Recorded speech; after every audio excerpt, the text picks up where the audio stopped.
Hello. So here is my core mechanic proof for this week. The core mechanic that I really focused on was the combat system for my game, and I really feel like the combat and as well as like exploration is the most core aspects of what I want my game to be. So let's just jump right into the gameplay.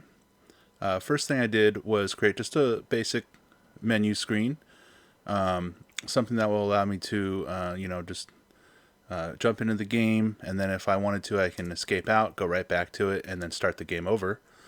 So that really helps with testing. I can just start the game over really quickly.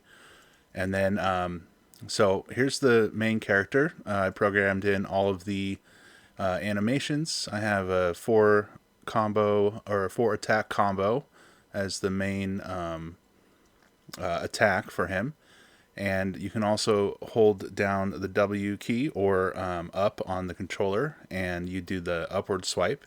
And then also you can hold down the down on the joystick or the S key on the keyboard and do the downward strike. And then I also implemented a double jump system.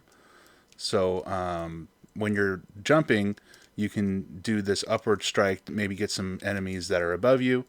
But you can also hold the down key and do the downward strike as well, just to get a couple different hitboxes in there, depending on what the player wants to do. And then also I implemented this slide, which increases the speed, and I'm thinking I'll have some obstacles that the player can slide underneath, as well as obstacles that require the double jump. And the plan really is to create pickups for the player that he has to find to level up the character so that they can perform both the double jump and the slide. So that'll create some more things for the players to do. Will encourage more exploration to find those. And then so here's the enemy. I only have one enemy in the scene so far. It was mainly just for testing. I got him to be able to run back and forth, and he can sense when there's a gap so that he turns around, and he can also sense when he's about to hit something and will turn around then. And then once he senses the player, he'll attack, and as you can see on the health bar on the left, he does damage to me. And one thing I really thought was cool was you can just slide right past him. When you slide, it removes the collision. So you can just, the player can really be very active, and it'll be kind of skill-based as far as the combat goes. Still needs some fine-tuning. But yeah, so once the enemy dies, you can just walk right past him, and he'll disappear in a second there. So let's start that over. So another thing I wanted to implement is possibly some health bars above the enemies. I don't know. I'm not sure how cluttered that will make the game feel, but it would be nice to have them, just so that the player can see, what the health is that's left on the enemy. So yeah, let's see. Oh, and another core mechanic for this game is exploration and connecting, like interconnected maps.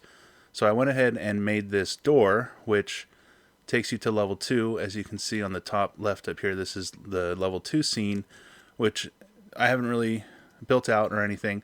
Is just to test the ability to change levels. And one thing I need to work on is when you go back through this door, you actually start over at the beginning of the level, and the enemy is back, even though we killed him before. So I would like to be able to keep that the levels like persistent, so that when you're exploring, if you've already wiped a certain section of the map, you don't have to fight all of the enemies all over again. So I want to work on that some more, and make it so that when you go through this door, it'll actually take you right over here and spit you out right here on this location. So that'll create a better flow for the game. And another thing is, when the enemy is turned away from you, if you hit him in the back, he'll turn around. That's another mechanic of the combat system that I was able to program in. Although I would like him not to just instantly forget where you are. Like, he knows you jumped over him, so he should be able to turn around and come find you again. So I'll have to work on that as well. But the combat system feels pretty decent so far. I want to work on how to maintain the player's health, because I do want there to be a challenge, but I want the player to be able to refill their health somehow, maybe through pickups or through health potions that they can store on themselves and then press a button to use them. So that's basically the main core mechanic. I did a lot of testing as I was implementing everything. I ran into a lot of bugs and problems, and just kind of getting used to a new game engine and figuring out all the code for that. So as you can see, I wrote a lot of code for this. It's the first time I did or created a game, or mechanics in a game using nothing but code, as opposed to using in Unreal the blueprints. So I really worked hard to kind of learn this GD script, and I looked up in the documents and used ChatGPT to help me as well. So that was a really nice learning experience. So I have the player here, I have the enemy, and I've got a couple minor scripts for the level, main menu, the health bar, which that was another thing that I really wanted to work out. Was when you load the game, I didn't want the health bar to appear on the main menu, but then when you go into the first level, I wanted it to pop up there and remain persistent, so that, let me take a little bit of damage here, so that when you go through to the next section of the level, it remains persistent for, until you're able to refill it or reach a checkpoint or something like that. So, and then when you go back out to the main menu, it disappears, and you start the game over, and you're back to full health. So, yeah, that's basically it for the core mechanics. Just the combat system, the character movement, all the animations, the double jump, the slide.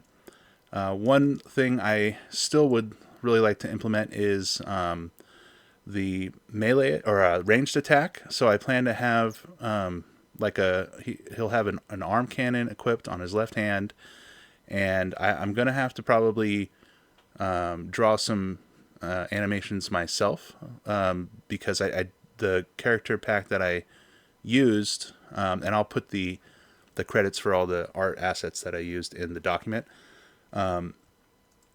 didn't have any kind of ranged attacks built in.